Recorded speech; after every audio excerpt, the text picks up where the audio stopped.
Hi everybody, Ayres here, and welcome to another episode of The Attic. As you may know, it was an attic in Bremen, Germany where IGEL first got its start 20 years ago.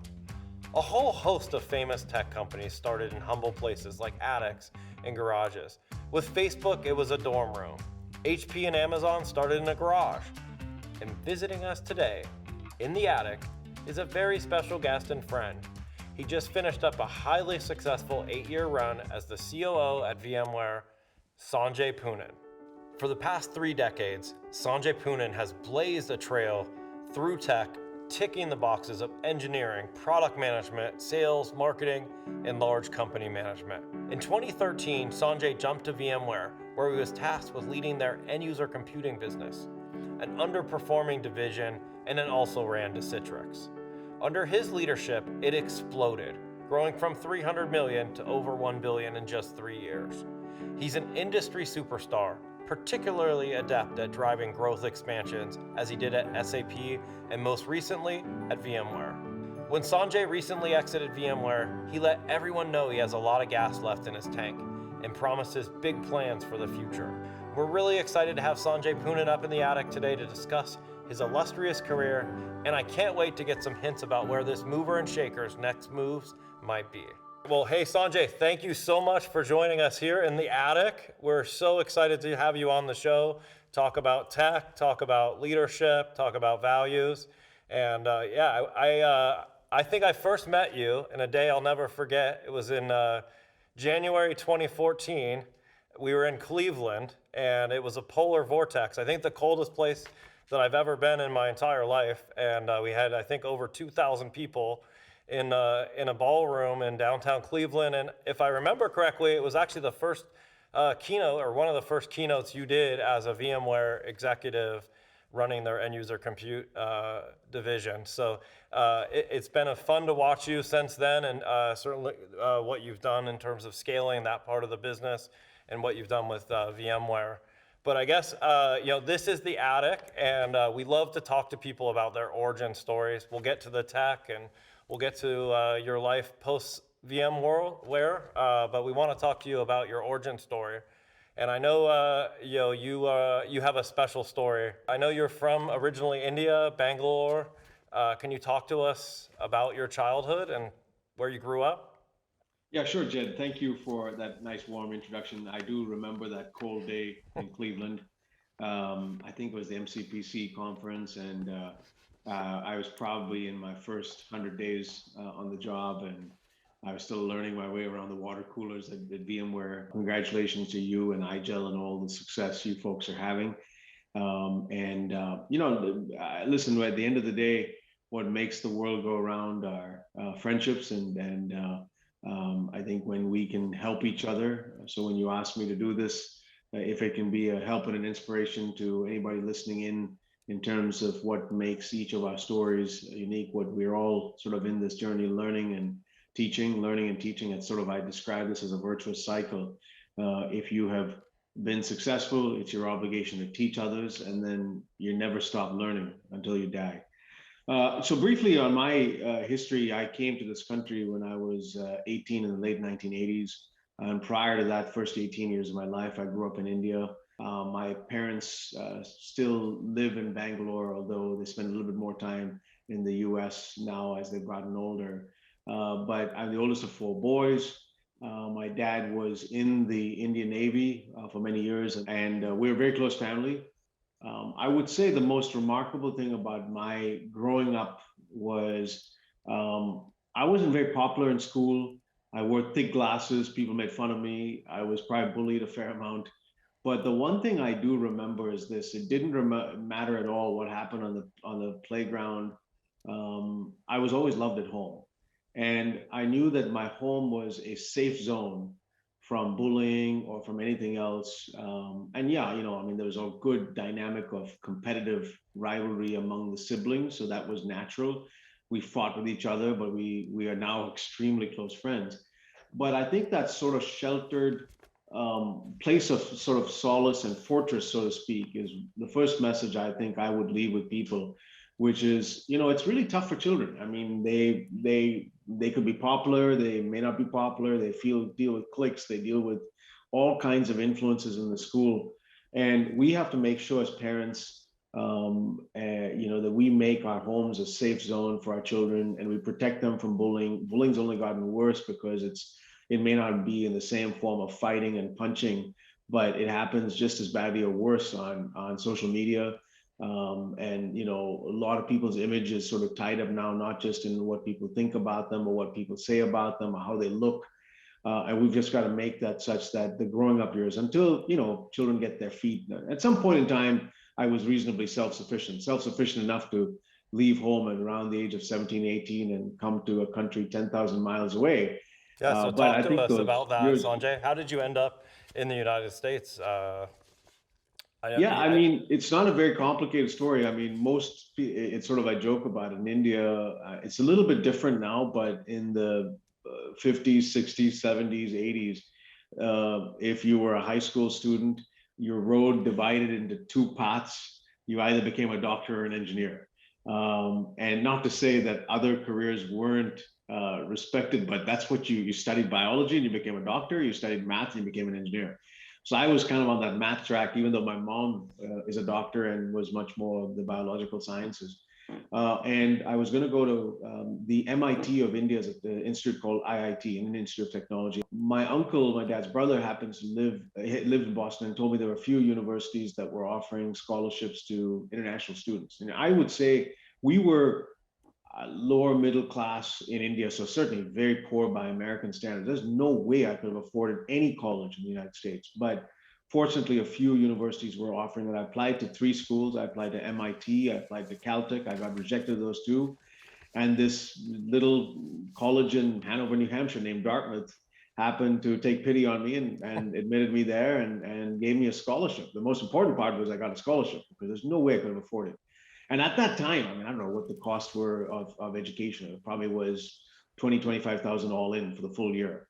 So I think I was 98% covered. In the last 2%, I could work in the dining hall, which was very good for me to just learn how to work very early in life.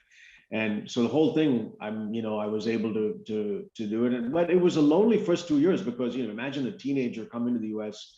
You're 10,000 miles away from your family. You've grown up in a close family. That family was sort of a fortress to you. And then you leave the family and there's nobody you can call. I mean, there were no cell phones at the time. They were all pay phones. And I remember Saturday morning, which was Saturday night India time, at a fixed time, I would have to go down to the pay phone and my parents may call me once every 2 or 3 months. It would last all of 2 minutes because the calls were very expensive. There was no email. Email was just starting to develop in the late 1980s. In fact, Dartmouth was the first colleges to do it. But so all of these things that we've taken for granted today, cell phones, emails.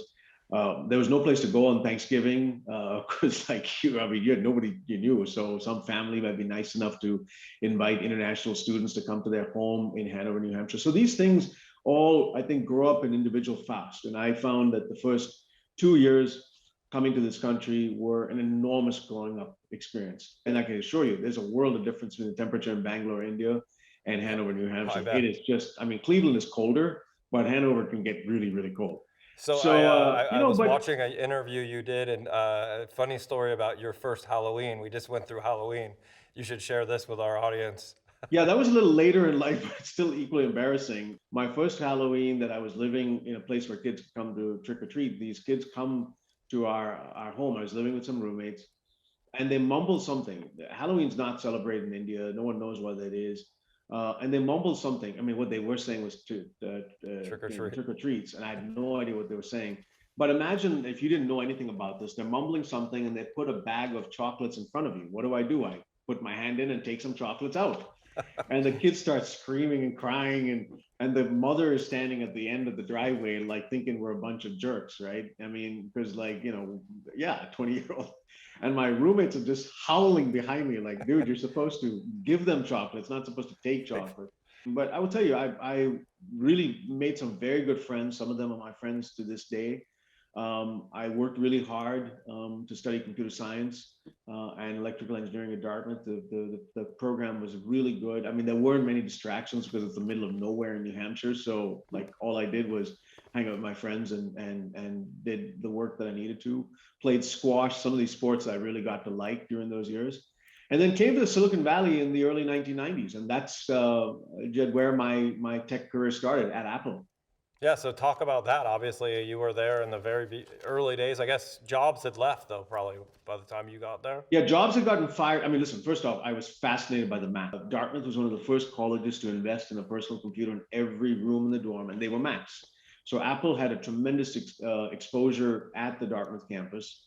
I remember hauling my first Mac Plus to my room, being able to connect it, and I loved the operating system. I loved HyperCard. I loved everything about the Apple. So it was kind of like a dream to go and work at Apple. Mm-hmm. Now, in the late 1980s, Steve had gotten fired from Apple, and these were the wilderness years. I think Mike Spindler was the CEO, but Apple was still sort of this iconic company. I mean, they were getting overrun by Microsoft Windows at that early time in the 1990s. Windows 3 was coming out. Microsoft had kind of taken all the good ideas out of Apple and building their own Windows operating system that was taken over. But I'd say Steve Jobs' legacy and the aura of Steve still was at Apple. I mean, so many things that I remember during those 4 years learning from engineers, and I was the youngest kid in the block engineer, software engineer.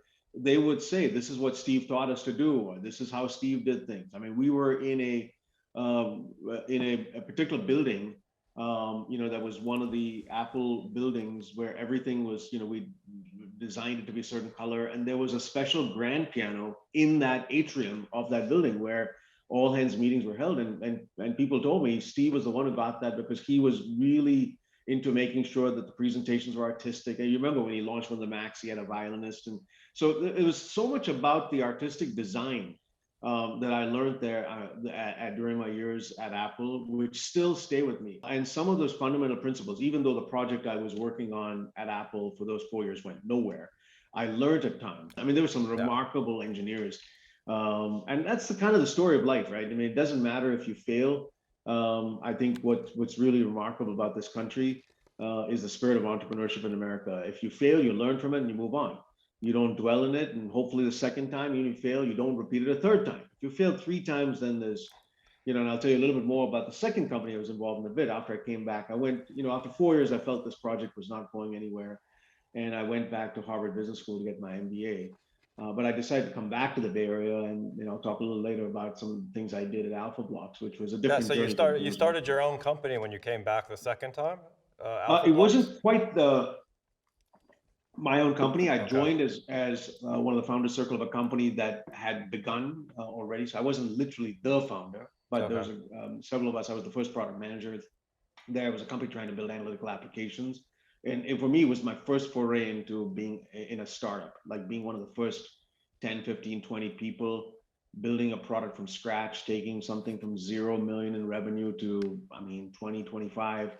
And just, every customer, you're a no-name brand, like going from Apple to Alpha Blocks. And the only thing in common that was it starts with the letter A. No one had heard of us. So you learn the discipline of how to pitch a product, how to build demos.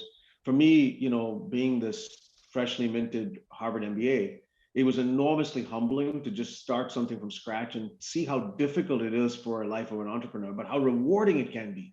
It's literally like a baby. Taking something from scratch and having no safety net. So again, learned a lot, even though that company didn't make it big. Ultimately sold to IBM. Those 4 years, just like my 4 years at Apple in the 90s, were enormous learning experiences for what I would do later. I don't give up very easily, but when you're kind of 4 years into something and you don't feel it's really going someplace, I felt, okay, time for me to think about something different. So it's always a hard kind of thing to walk away from, especially in a company like Alpha Blocks where you're doing. So it was a tremendous, good experience. Again, tremendous, great friendships earned. That's always a story. If something fails, you take away from this friendships that hopefully last forever. Because many of those talented people are people that I'm still in touch with, whether it's on Facebook or other forums. Some of them I work later on. Some of them joined me at SAP or at Informatica. So the journey continues. I like this saying, Sanjay, your network is your net worth.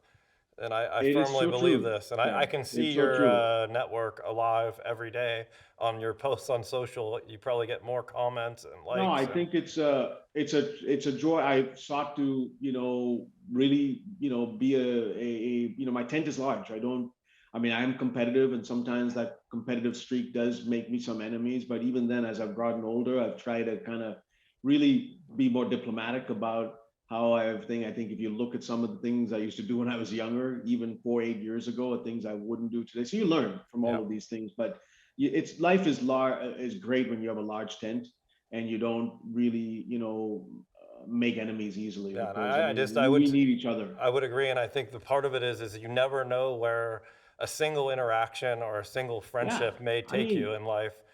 listen, don't hire somebody that you may not be working for someday is one of the principles I live by, right? So I got to talk to you about, given that I'm a CEO of a German company and I've been neck deep in the German culture and the German way of doing business, I have to share maybe some time with you about your experience working for the largest German software company in the world.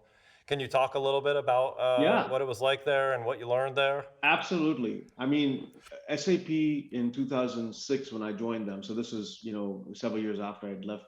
Sorry, I'd been in Informatica at Symantec and then now at SAP. Shai Agassi, who was president of products there, incredibly smart Israeli engineering, person who was running products there. SAP had acquired his company, was really starting to create a stir with a number of senior people from Silicon Valley who were joining SAP and turning around a lot of the perception that, oh, this was a company that wasn't innovating, all they did was ERP. And I sensed that if SAP got their act together in analytics, which is really kind of what I was passionate about from Alpha Blocks to Informatica, they would really make it tough for everybody else. And I saw their interest in doing that, and they saw in me, the potential to bet behind me to go and make that happen. But the one thing I did learn in that, because we were based in Palo Alto, actually exactly across the street from VMware. So I Right. joke that 16 years I spent on either side of Hillview Avenue in Palo Alto, say 8 years at SAP and then 8 years across the street at VMware. But one of the pieces of advice that I got as I joined, because most people said, forget it, you're not going to be successful at SAP because it's a very German-centric culture, and it's impossible for someone in the US to either fit in or be successful unless you're living in Germany. And one of the piece of advice I gave was, listen, just in the first 12 months, 12, 24 months, just spend enough time in Waldorf, which is the headquarters of SAP Germany, and get to know, uh, you know, 30, 50, some of the key German leaders. Mm-hmm. Understand how they work. I mean, they are extremely smart engineering wise. They have process as their kind of the North Star of how they've built things. And, I mean, they're not sort of the swashbuckling, perception of American executives often, who sometimes they may say are empty suits. They're just sales and marketeers who don't really have engineering content. Now, it did help that I'm not sort of the typical American. I'm Indian, so in some senses they looked at me different than perhaps the average American tech executive. And I just spent a fair amount of time on Lufthansa 454. It was the flight that went from San Francisco to Frankfurt, and then take the hour there. And I got to know some incredible people. And I'll tell you, I mean, one of my German friends told me this, which is sort of stay true to this guy. It takes us a long time to trust and get to know people. We're not superficial, hey, how you doing? And then walk away. I mean, we are like, we really want to spend time, know that you're authentic, you're not superficial. But once we trust you, I mean, you are friends with us for life. You can come stay at our home. We got your back. And it's really taught me something. I mean, that's really the That's nature a of life, very right? I mean, interesting. So I took over IGEL as the CEO from a founder who spent 20 years building this company. And the year of succession, I followed him around and we talked a lot about values and how he got the company to where it is. And we codified the values because he'd actually never written them down and really articulated them out loud in English. And so the very first value that we agreed on was trust. So it yeah. very much aligns with what you're You talking know, about. the Japanese have a saying, trust takes 99 years to earn, and 1 second to destroy. Exactly. And I think there's some truth to that. It is the ultimate human currency. And people, once they trust you, it's the same way very much in Indian culture. And again, nothing against our American culture. I mean, we sometimes maybe are a little transactional, but I think even if you go to the Midwest and parts of the United States where, people are more kind of spending time with those sort of family values. That's very similar. So I actually loved it. I learned a lot. I got to tell you, there is no company better than SAP in terms of its European, gravitas. I mean, Mhm. European customers swear by. I mean, they are the de facto name in Germany, but much of you can go up to Switzerland.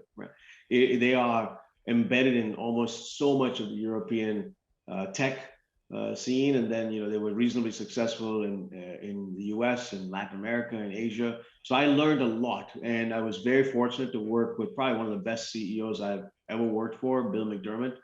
And I would say that, most of my life has been in product jobs, 50, 60% of the jobs. I'm an engineer by training, and I kind of lean towards product and product management and capability set. But the 4 years I spent working for Bill in the second half of my career at SAP, I was there for 8 years, 4 years on the product side, 4 years on the go-to-market side. Everything I learned about selling, I joke with Bill, I learned at the McDermott University. I mean, he was one of the most incredibly inspirational people to learn how to sell effectively. And for those of us who've been in product type of jobs and have never sold, never carried a bag, you need someone like this that you can learn from.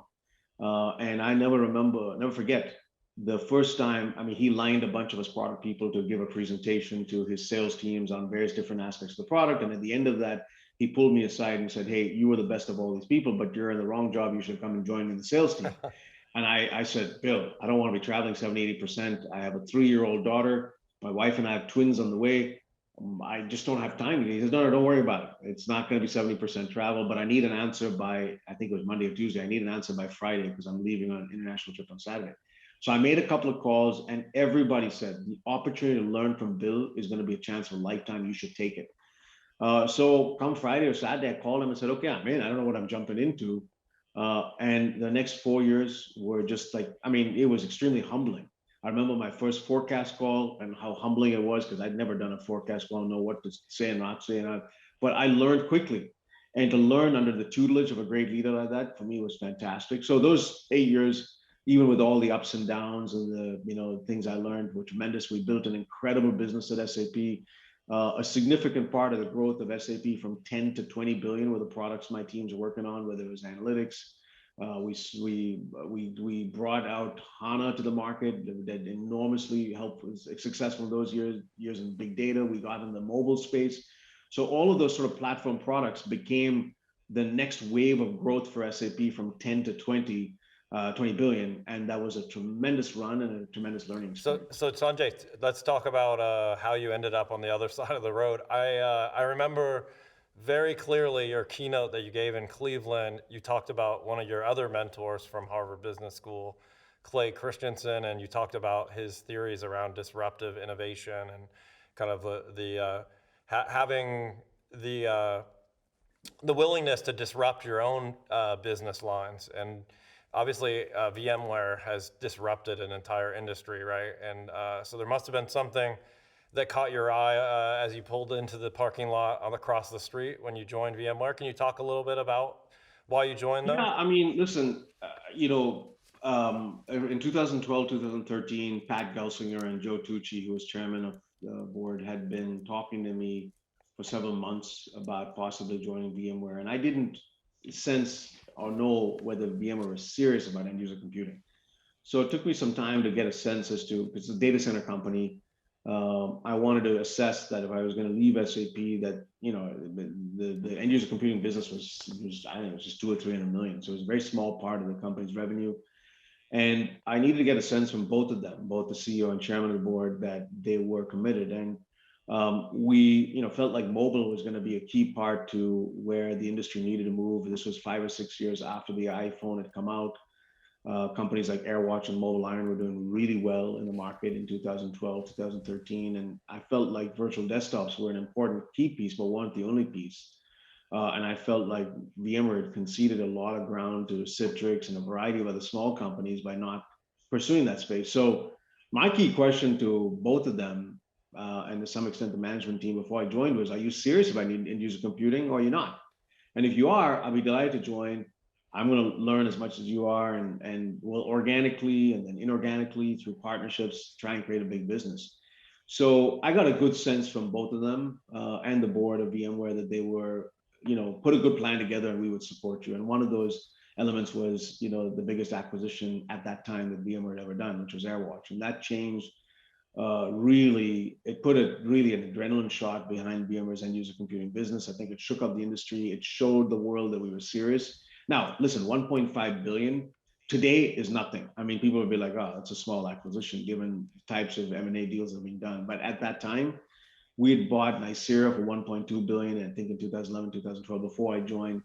This was, I mean, having the biggest acquisition ever done by VMware in an area that's not VMware's prime focus was saying a lot. So I'm very grateful to Joe and Pat and the board and the management team for supporting us. And then we put a team together. And those next, again, I reflect on the next 4 years that I was involved in the end user computing business, hiring some really good talent that now are key leaders at VMware, running that business, from a variety of companies, Mobile Iron, Citrix, good technologies. These were, and then of course, many people from VMware stepped up. I learned a ton. Dave stepped in and did a lot of good work. This was a dream team, it really was. And we had a ton of fun, really growing the business significantly, making plan. I mean, the AirWatch team brought like this sort of energy level that was so obvious in Atlanta. If you go to that trading floor in Atlanta, just I just got energy being around those young people. All of them were often young kids out of Georgia Tech or Georgia, University of Georgia or Georgia State. I mean, just like that room brought energy, and I just fed off that. So it was a really good 4 years doing that part before I became COO of VMware. Yeah, so that was very fun to watch that chapter. Obviously, that's where I got to know you, and yeah, it was fun to watch what was a very sort of haggard, set of acquisitions and strategies, and watch you come in and build a plan and execute on a plan. And I'll never forget the other piece of the Cleveland thing. I think you had my chief of staff, Nicole, actually ended up booking your flight. It was a super secret flight to Atlanta, if I remember correctly. And is that right? Okay. It was pretty Nicole funny. would know more about that. So no, I had to keep any trip to Atlanta.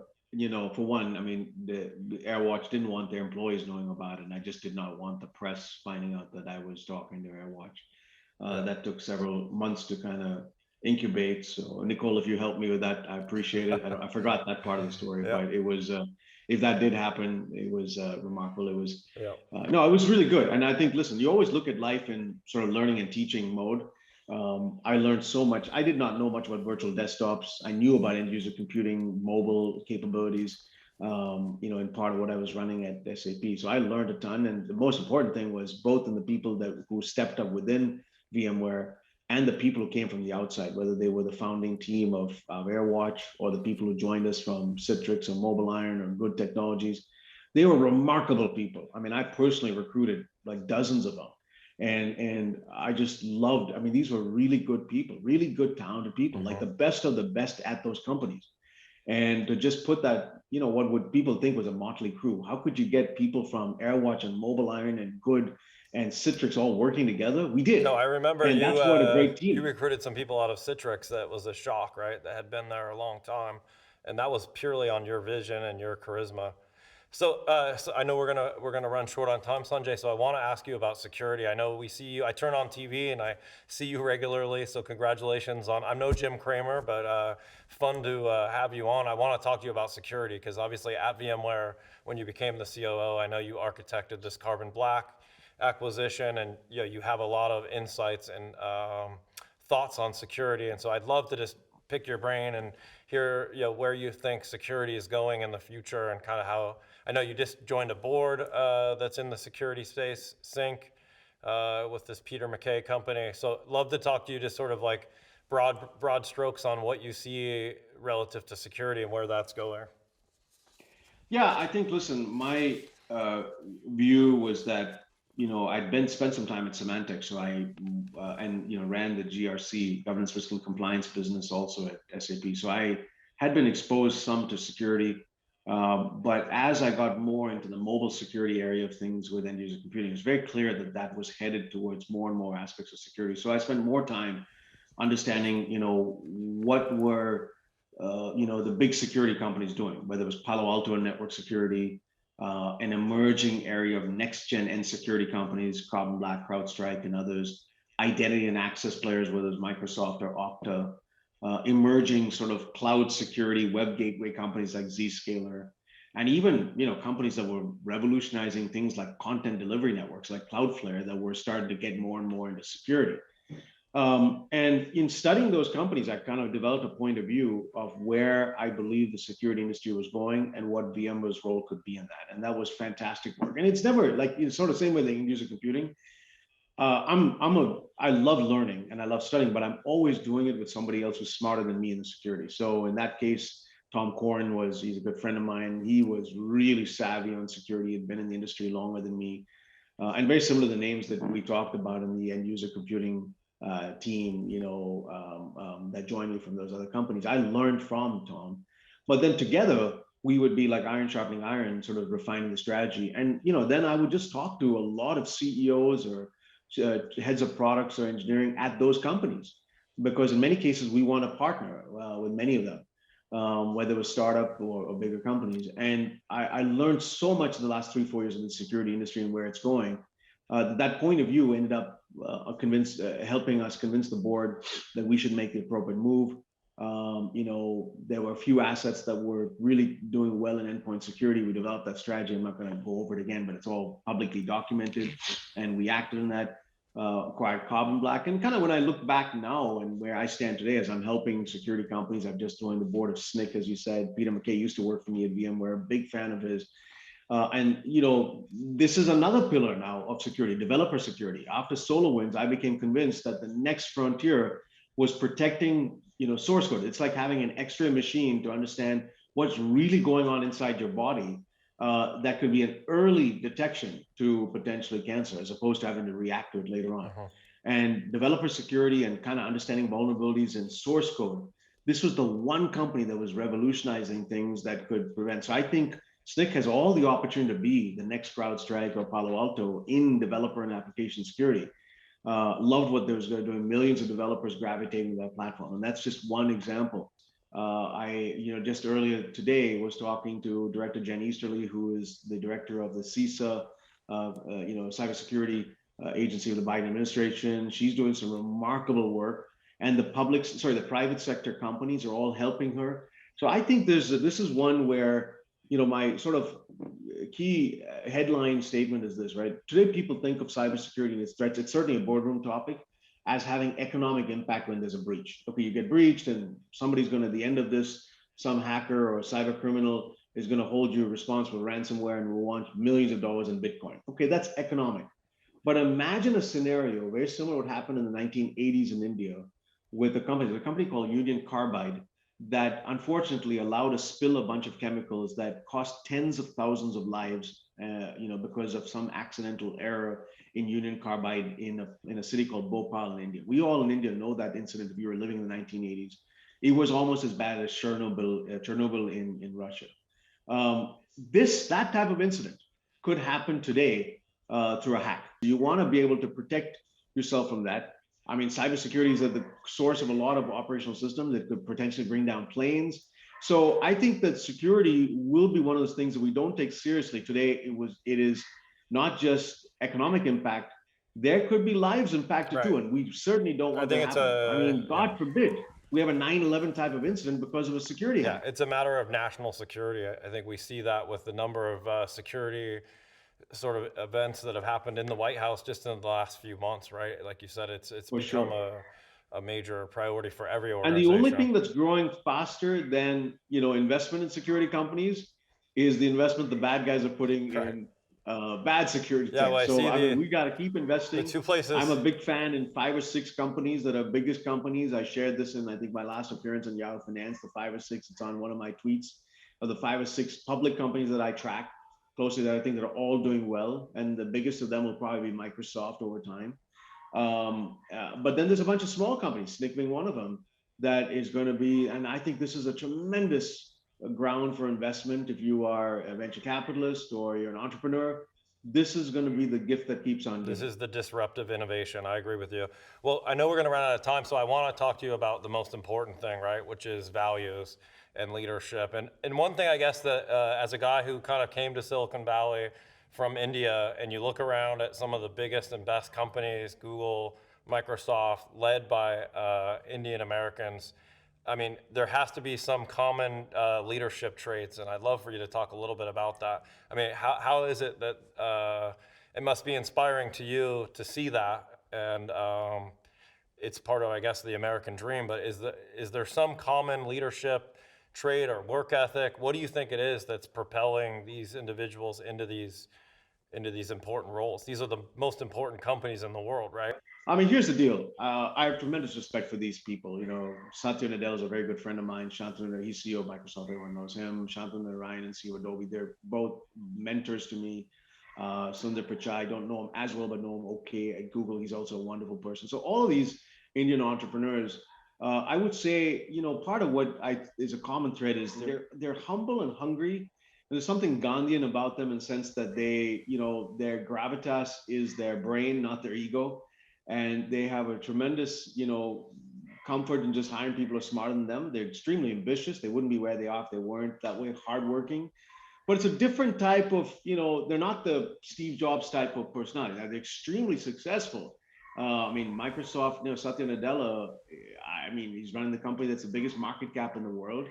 I think his last name is going to go down in Indian business history, just as important as Birla and Tata and Ambani and some of the big Indian business icons. I told him that. So, but you know, and what I've sought to also do is sort of is model my own learnings. I've talked about this publicly, whether you call it servant leadership, which I've used, you know, having a growth mindset, which is what Satya does.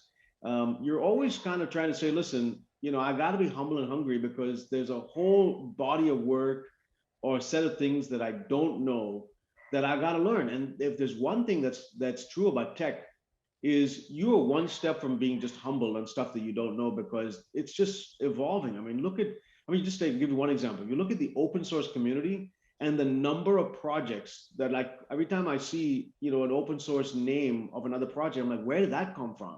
I mean, Kubernetes wasn't around 5 years ago, and then you name it, you know, Hadoop. I mean, Spark, Kafka. I mean, so the tech world is changing so rapidly. And if you don't have a learning mindset to surround yourself with people who know more than you or have a voracious desire to learn, you just get left behind. And I just find as I, you know, gotten older and busier, I can't do all of that learning and reading myself. So if I can have a set of people who are the domain experts in a particular area, where I can say, listen, you know, can I take you out to lunch? And I've just come into that meeting with like 50 questions I have that I'll pay for lunch, but during that lunch, I'm learning. Now, typically what's happened is like, you know, they want to learn something from me too. And this is how life is. You give and you take and you give and you take. And if you're just taking, you're not a great person. You have to give. And I think this whole idea of learning and teaching and learning and teaching is what makes the world go around. And I'm, you know, I hope that this session here that we're doing doesn't come across as a monologue, because hopefully somebody who watches it is inspired to teach somebody else or give me feedback on what I could do better. This is, Jed, how life is, man. And that's what I seek to be doing until the day I drop dead. I will tell you something. They say something about retired people. Often they age much faster after they retire because they don't keep their intellect, their brain going. The brain's almost like a muscle, just as important as our, you know, our quads and our triceps and everything else. You got to keep the brain going. And I respect a lot of older people who are still intellectually engaged. They don't let that part of them dry. And if you can keep that learning mindset going, what can you learn? And then once you've learned it, try to teach somebody else what you just learned. That'll be the test, is whether you learned it. Right. I think that's a great way to live life. So one thing that makes you stand out, Sanjay, from a lot of leaders is that you're very open about your faith, and you know, you're a Christian in Silicon Valley, and you're not shy about it. A lot of people, you know, don't talk about their faith openly in business, and so I'd like to just dig in briefly, you know, how that served you, how you balance that. And maybe a little bit about, you know, you worked for another individual that's also rare in Silicon Valley, Pat Gelsinger, who's written books about balancing faith and family and business. So can you talk a little bit about being a Christian in Silicon Valley? Yeah, I mean, listen, from my perspective, it's pretty simple. my faith and my worship of God um, has changed my life. It's given me a purpose. It's given me a sense of direction. And I'm very vocal about all the aspects of that at church and in my circle of people who. Now that said, what does that faith do to me in my workplace? It changes the way I act. It's how I treat people. A lot of people kiss up to people above them and they kick down to people below them. And you can tell often how people treat people by how you watch them treat the receptionist as they walk into the building. Are you going to be different to that receptionist than to the person? So my faith teaches me to be humble and to treat everybody. The person I worship was actually taught was more a friend of the poor people than the rich. He was born in a manger and he didn't hang out with kings. I mean, there's so much about the story about Jesus that's so remarkable, right? That teaches you humility in a first way. And when you think you've understood humility, you got to understand more of it.